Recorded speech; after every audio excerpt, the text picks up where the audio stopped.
The day I was supposed to return to the Morello family, Clara, the adopted daughter, decided to teach me a lesson. We were eating dinner when she suddenly clutched her stomach, screamed in pain, and cried out, "Sister, even though I took your life, I didn't mean it. Why are you poisoning me?" My parents immediately turned on me, yelling accusations of viciousness. My brother grabbed a dinner knife, threatening to slash my face. But what they didn't know was that the person inside this body was no longer the timid Lucy. It was someone else entirely, someone who had been gunned down after a violent rampage in a psychiatric hospital. "Sis," Clara said sweetly at the table, a smile on her face, but a glint of something else in her eyes. "Using chopsticks to eat steak is fine at home, but doing it in public would embarrass the Morello family." She glanced pointedly at my plate. "Besides," she added, "steak shouldn't be well done. That's just common sense." My parents and brother all looked at me with disgust. To them, I was nothing but a country bumpkin. They seemed to think that even sharing the same air under the same roof as me was a form of contamination. "You need to learn dining etiquette fast," Dad snapped, shooting me a sharp look. "Or don't even call yourself a Morello." Mom remained silent, her eyes flicking from me to Clara before settling on a content smile. She was silently telling me that even though I was her biological daughter, she preferred the adopted one. My brother James gripped his knife tighter, a low growl escaping his throat. "Just look at this hick. I knew bringing her back was a mistake." Clara, trying to appear helpful, offered, "If sister is willing to learn, I'll definitely teach her." Dad nodded approvingly at her. "Are you mute?" he then demanded, glaring at me. "Look how considerate your sister is, yet here you are doing such disgraceful things and you won't even say a word." Ignoring them all, I used my chopsticks to hungrily devour the well-done steak, then wiped my mouth with a napkin and smiled. "Delicious," I declared. It truly felt amazing. Before this, I had been a lunatic in a mental hospital. The food there was worse than what they fed the dogs, and we got more pills than actual meals. And even when we did eat enough, we might be subjected to electroshock therapy, which would just bring the food right back up. So when I found myself in this body facing a feast, I couldn't care less about the noisy people around me. All I wanted was to eat my fill. Feeling satisfied, the original owner's memories began to surface. She had been swapped at birth but had grown up in a loving home with her adoptive parents, both teachers. Life had been good and she had excelled in school, but she was quiet and reserved. Lucy had never wanted to return to the Morello family, but her biological parents had used her adoptive parents' jobs to force her back. In the Morello home, she received no love from her biological parents or brother, only neglect. Her father was strict, and her mother claimed she would treat Lucy and Clara equally, even as her actions clearly favored Clara. James had a terrible temper, yet he was physically weak, and he excessively adored Clara, even plotting to get rid of Lucy. What a thrill! This family was full of nothing but rotten people, and I had no qualms whatsoever about getting rid of them. I couldn't help but shout again, "Delicious!" Dad slammed his fist on the table. "Lucy, have you lost your mind?" Then he stood up, whipped off his belt, and said, "Maybe a beating will knock some sense into you." Watching him prepare to strike, I felt a surge of excitement. I didn't bully the weak, but someone angry, irrational, and violent like him was my ideal prey. So, before he had the chance, I climbed onto the table, grabbed a heavy metal platter, and swung it right into his face. Dad staggered back, blood pouring from his nose, and a tooth went flying. The room fell silent, everyone staring at me, too shocked to speak. Clara screamed, "Sister, how could you hit Dad?" I crouched like a beast on the table, creeping towards her. "What's wrong?" I asked, my voice low. "That I didn't hit you too? Want a turn? Just say so, little beauty." I laughed maniacally, making Clara cower into Mom's arms. "So, how ungrateful can you be?" Mom shouted at me. "How dare you hit your father?" Projection much, she had said almost exactly what Clara had. Dad finally shook off his daze, yelling, "Lucy Rubble again, and I'll throw you out of the Morello family." Wasn't the whole point that the original Lucy hadn't wanted to come back and had been forced by them? I settled myself on the table, grabbed a lamb leg, and took a bite. "You made me come back, and now you don't even like me. Every day you look for excuses to insult me or beat me. You're the ones who are crazy." Dad's lip twitched, but he had nothing to say. Mom, however, was annoyingly insincere. Lucy, how can you say I don't love you? You're my flesh and blood. I'm your mother. How could I not love my own daughter? I tugged on my cheap white t-shirt and replied, with my adoptive parents, no designer clothes, but no street vendor trash either. You claim to love me, yet you dress me like this. I pointed at Clara. Look at her in Chanel while you put me in this crap. You say you're my mom, but I really wonder if you're even human. Mom hastily tried to explain. I just didn't want you to become vain. It's my way of helping. I rolled my eyes. Dumping the clothes my adoptive parents bought me and putting me in garbage doesn't stop me from becoming vain. Honestly, it's just abuse through and through. Mom wanted to say something, but couldn't, knowing she was in the wrong. She pretended to be mean to me just to appease Clara. Mom was worried that her real daughter coming back would upset her adopted daughter. Clara jumped in. Sis, Mom might have made a mistake, but she didn't mean it. How could you say she's not human? Mom slammed her hand on the table. Lucy, I'm so disappointed in you for calling your mother inhuman. I rolled my eyes again. You think you're human? Being mean to your own daughter so the fake one doesn't feel bad? You really think people can't see through you? The housemaids chat about it all the time. You seriously think no one knows what's going on? Did the doctor yank out your brainstem with your wisdom teeth? The Morello family had never been roasted like this before, and they were just stunned. Especially Mom, who had always been seen as this naive woman. She screamed out loud.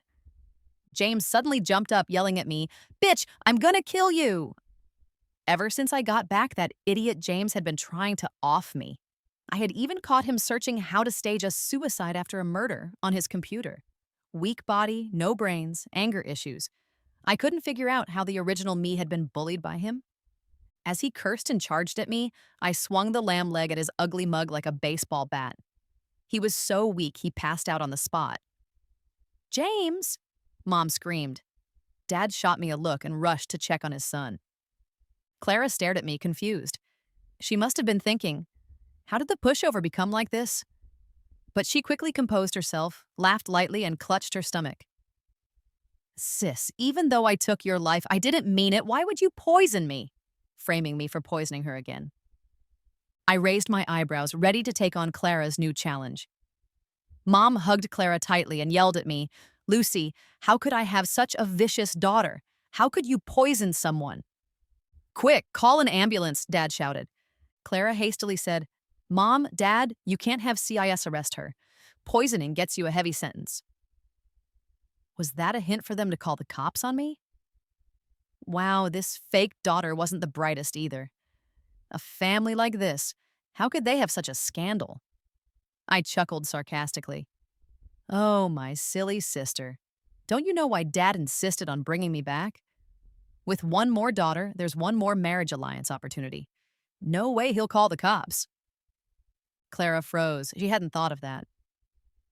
Dad looked flushed, but I had hit the nail on the head. He couldn't have me arrested. I hopped off the dining table and wiped my greasy hands on Clara, saying, She's not poisoned, just an upset stomach. She'll be fine once she lets it out. Clara was horrified. What are you doing? I smirked, found laxatives in the bathroom. Come, sis, I'll help you out. Clara, instead of pretending to have stomach pain, fought back, pulling at Mom until she nearly fell. I looked at Mom, that naive lady. Look how strong your foster daughter is, even when poisoned. Mom hesitated.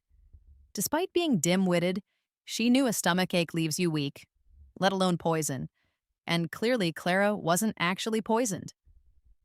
Without giving Clara a chance, I kicked her legs out from under her and dragged her by the hair to the bathroom.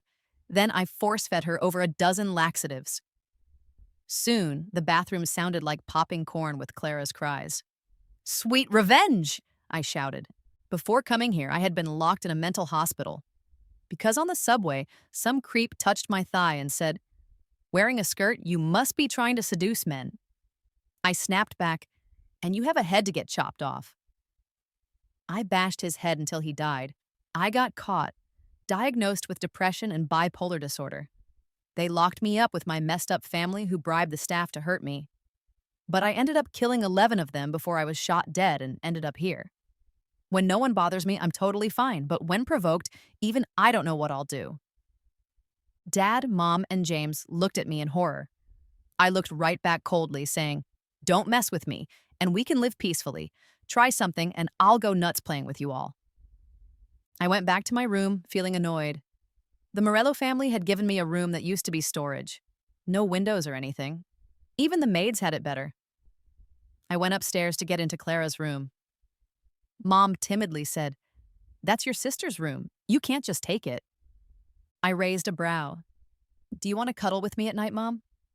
She shrank back, hiding behind Dad, still saying, "It's just wrong to take your sister's room."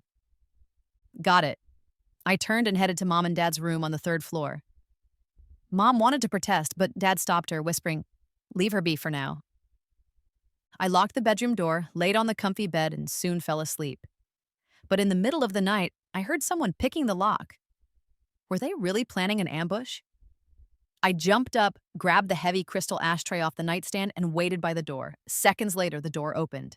James, sneaky as ever, peeked in with a bat in hand. Behind him were Mom and Dad. "Don't hit her face and don't really hurt her," Dad quietly reminded. "We need her for the marriage alliance." James gritted his teeth. "I wish I could beat her to death." Mom whispered, "No way, she looks good. Even if she doesn't know etiquette and can't marry a noble peer, she can marry an older man. Those men like a little wildness." "Mom, you seem to know a lot about older men, huh?" I snickered. Then, bam! The ashtray in my hand hit James's face. James already looked like a genetic mishap. Dad and Mom were good looking, but he was just ugly.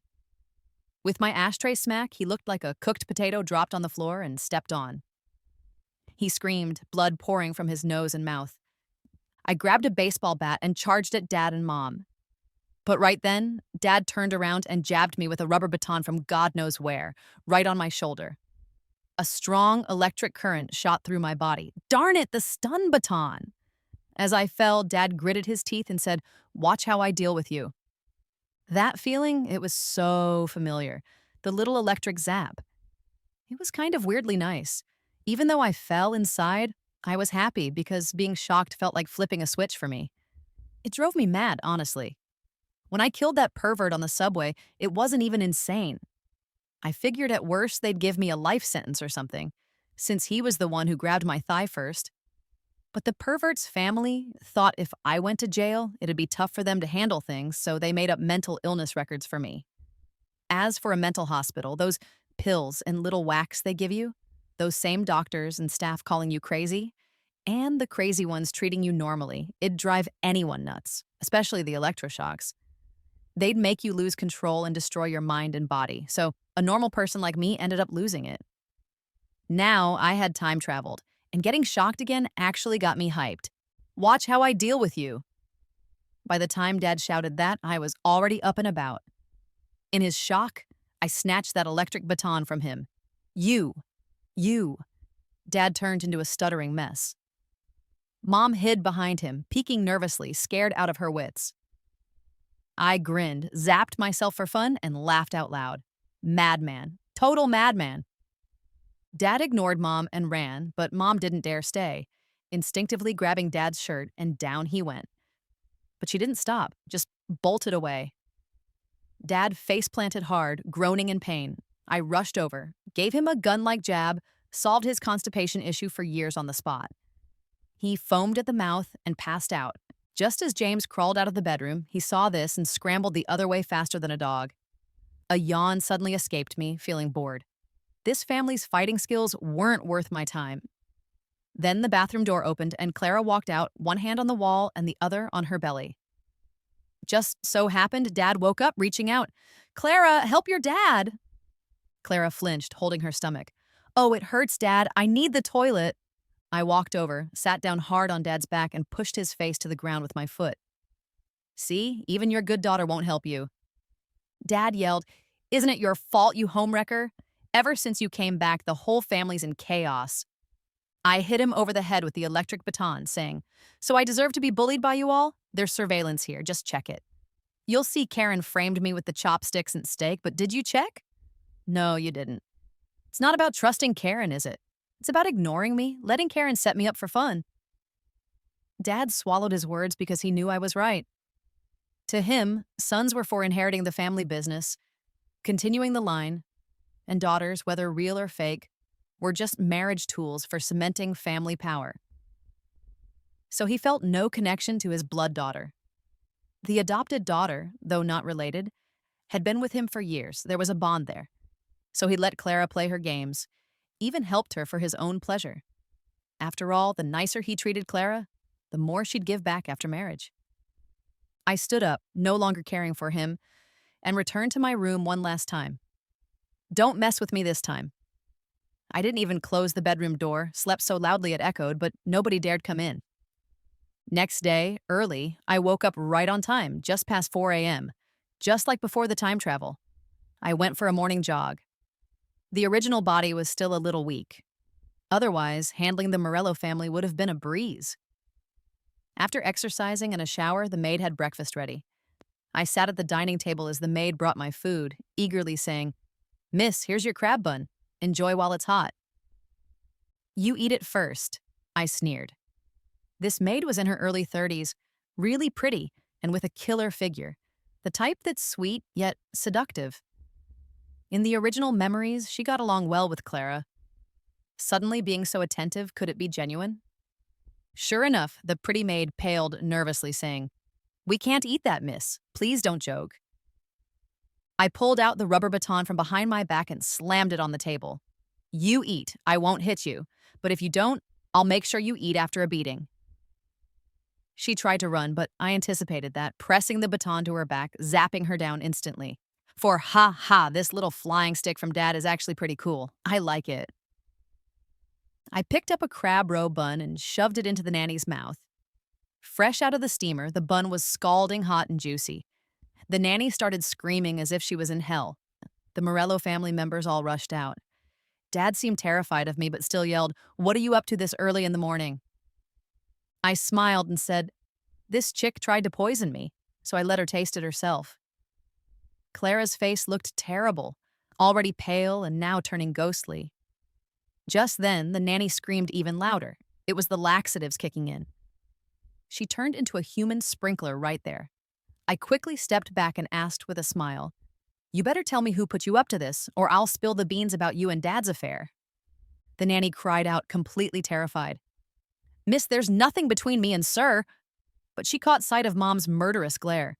And she knew she needed to shift the blame to save herself, so she pointed at Clara and said, "It was Miss Clara. She told me to do it to embarrass Miss Lucy. She even gave me a watch." And then she pulled out a valuable Bulgari watch. The Morello family members recognized the watch and their expressions shifted. The watch confirmed Clara's involvement. Clara quickly defended herself. "Dad, Mom, brother, sister, she's lying. She must have stolen my watch and is framing me." Dad immediately shouted, "How dare you frame my daughter? You're fired. Get out of here." Mom coldly added, "Leave." James even went over and started dragging the nanny out by her hair.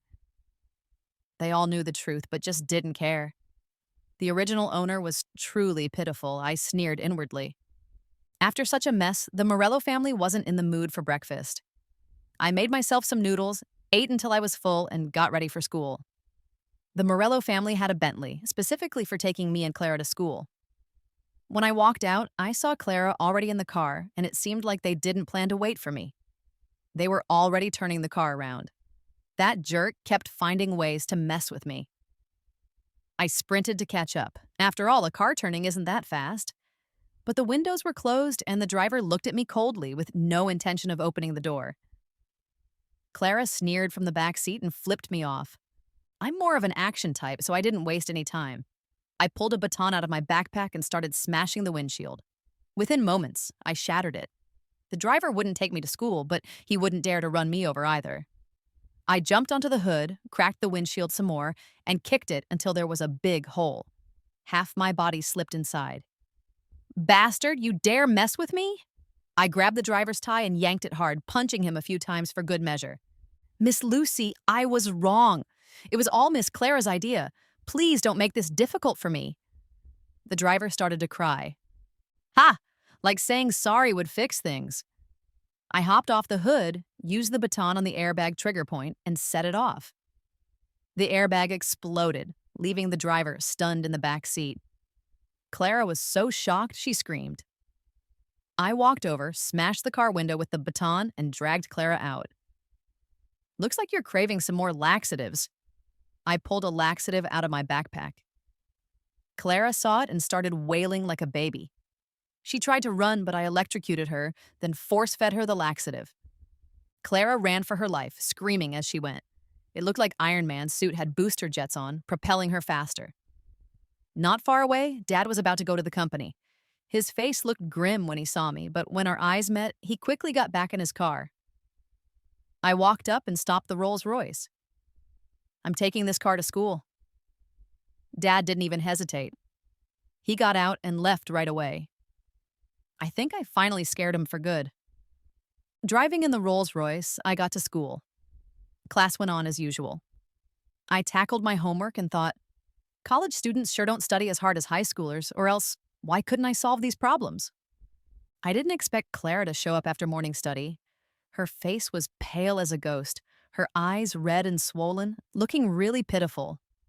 Honestly, Clara wasn't all that pretty, just had a classy vibe to her, but now she didn't even have that. When she passed me, she whispered menacingly, "Lucy, you're finished." I smirked, ready to accept her challenge. Just then, the classroom suddenly went dead silent.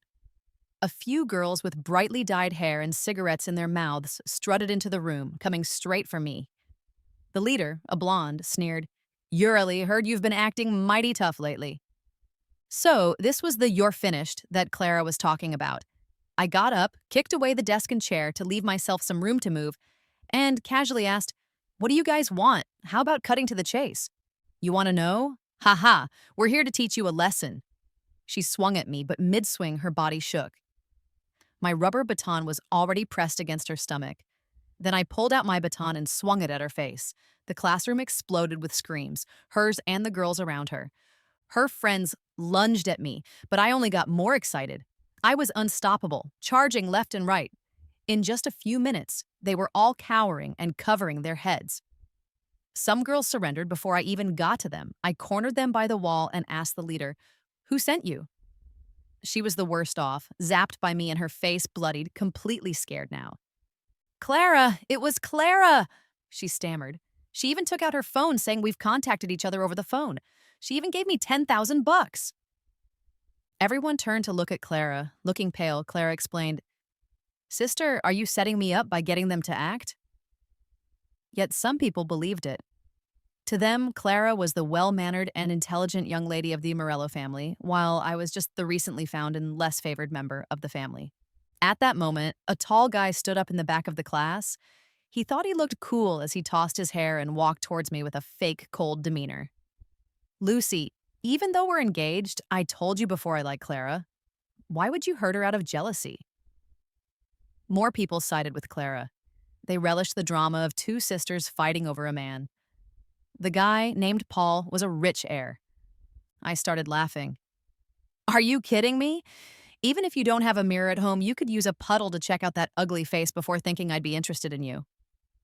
Honestly, Paul wasn't handsome, just tall with good clothes. He didn't even have any charisma. He was full of arrogance. If his family wasn't rich, he'd probably get beat up 8 times a day minimum. Paul's face turned ugly.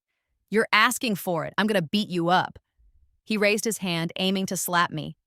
I stepped back, lifted my leg, and went straight for a low blow. Paul clutched his legs and fell to the ground, crying out in pain. "Call me the ball buster." I let out a cold chuckle, then turned to Clara. "You ever heard of the law? Right now, the chat records are clear. The money transfer records are clear, but you're accusing me of staging a scene without any solid evidence. This little lady's testimony doesn't mean much, so if I call the cops now, you're probably looking at legal trouble." Clara was completely taken aback, and to be honest, I was bluffing a lot, but everyone else bought it. Seeing this, Clara tried playing the emotional card. "Sister, we're family. You can't do this to me. Family!" I raised an eyebrow. "I'm the one with Morello blood, and you're just the adopted daughter. We're not real sisters." The room erupted in murmurs. The fact that Clara was adopted had never been made public by the Morello family, and Clara had been carrying herself like a rightful daughter since my return. Now that I exposed her, it was like a huge slap across her face from everyone around. Don't worry, I won't call the cops. I grinned, pulling out a pack of pills. But you're not getting away without some punishment. Seeing the pills, Clara was stunned, because these were the laxatives she gave a maid to use against me. I didn't give them a chance to react, made all of them swallow a pill, even Paul. Then they rushed to the restroom, but I beat them there, blocking the door.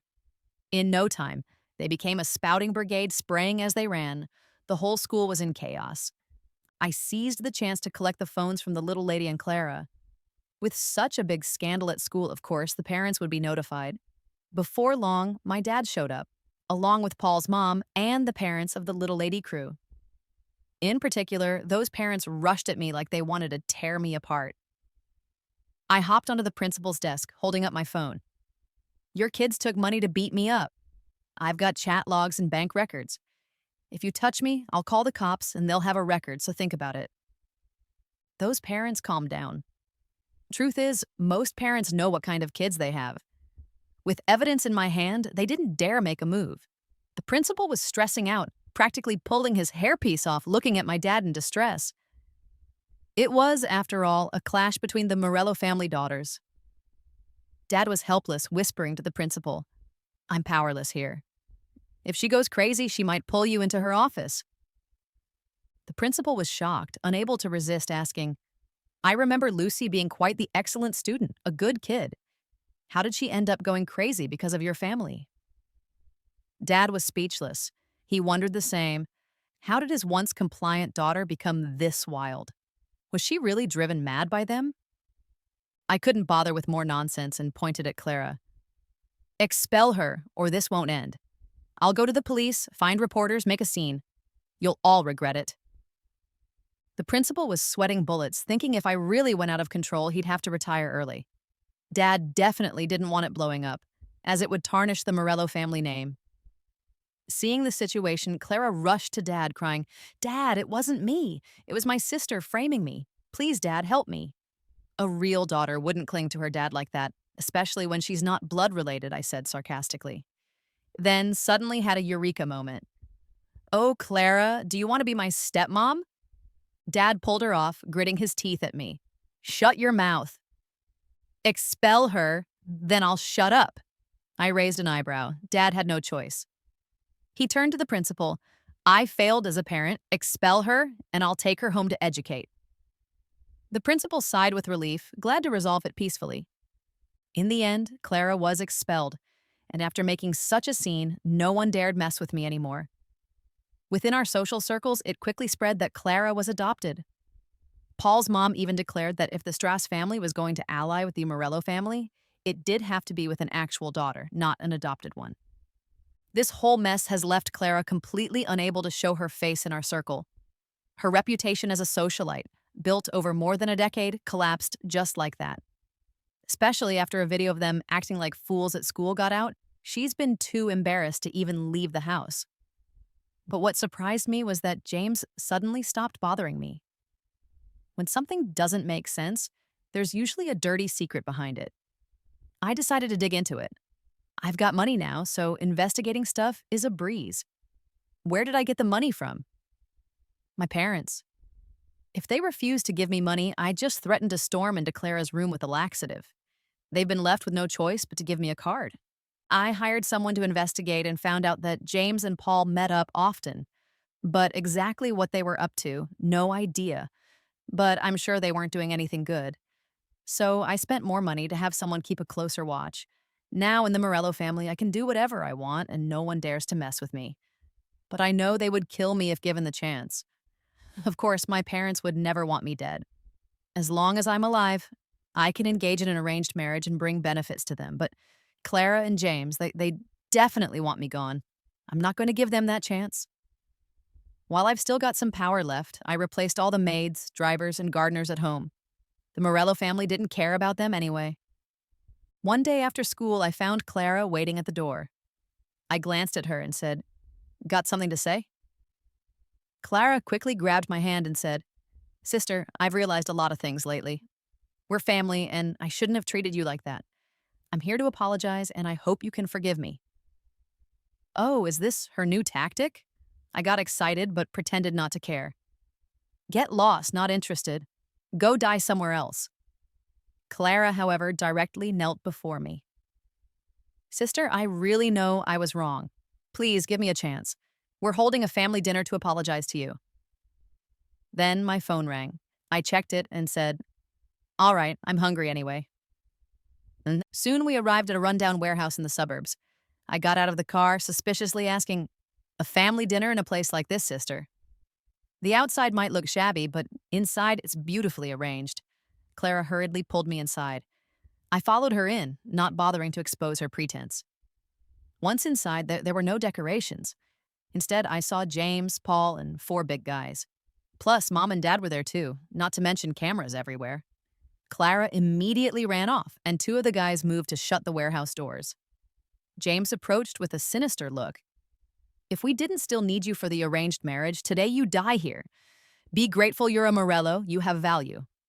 Just cooperate and film a video for us as leverage. He gestured, and the 4 guys moved toward me.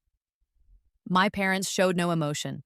Clear that they had no feelings for their own daughter, I was too thrilled and started laughing eerily. From my backpack, I pulled out a water balloon. Then, amid the confused look of one guy, I threw it at his head. Splash! The balloon burst, and the strong smell of gasoline filled everyone's noses. I lit a cigarette and squinted at the guy. "Want to die?" The guy backed away in fear, knowing he could burn at any moment. I pulled out another balloon. "I've got plenty of these, enough to burn everyone." The other 3 guys glanced at each other, deciding that risking their lives wasn't worth any amount of money, and retreated. I sneered. "Get out, or I'll pretend you were never here." The 4 of them didn't say a word and bolted. James yelled, "Get back here, I'll pay you more." But no one listened. Life was more important than money. Paul couldn't help but say, "You're insane." I flashed them a bright smile. "You've never met a real lunatic, but let me tell you something. I came from another time and place. Before I crossed over, I killed 11 people who tried to kill me. Ha ha ha." An hour or so later, the police and firefighters arrived. They rescued me from a large metal container amid the chaos. As for the rest of the Morello family, Mom, Dad, Clara, and James, they all died. Even Paul was gone. When questioned by the police, I clutched my head and cried, muttering to myself, "Mom, Dad, don't kill me. I promise to behave. Even if you bully me to death, I'll never fight back. Please don't kill me." The police sent me to a hospital, but left guards to watch over me. Physically, I was fine, but mentally not so much, so they had someone perform a psychological evaluation. The doctor said I suffered from severe trauma and was showing signs of a mental disorder. Later, the police found some footage on the cameras in the warehouse. In it, James was talking about killing me, but not doing so because they needed me for marriage. They also wanted to film leverage. That footage I left there intentionally. Later on, the 4 big guys turned themselves in. They said they were hired by James and Paul, with my parents' approval, to bully me and film it for leverage. If I didn't fall in line, they would kill me. They even mentioned how James repeatedly talked about wanting me dead. The police also conducted home interviews, confirming what I'd gone through, tormented daily until I nearly lost my mind. The school gave statements too, saying I was well-behaved and a good student at first, but everything changed after being bullied by Clara and her gang. In the end, the case had too many holes and no clear perpetrator. I acted crazy every day, and doctors diagnosed me as mentally unstable, needing psychiatric help. A few days later, the police found some key evidence. There was a video of James and Paul pouring gas on their car at home. Plus, their fingerprints were all over the lighter. In the end, the case was closed. Apparently, it was James, Paul, and their parents who failed at trying to harm me. They ended up accidentally starting the fire. Anyway, I'm alive, and they're all dead. I scheduled their funeral at night. I put their ashes in fireworks and shot them into the sky.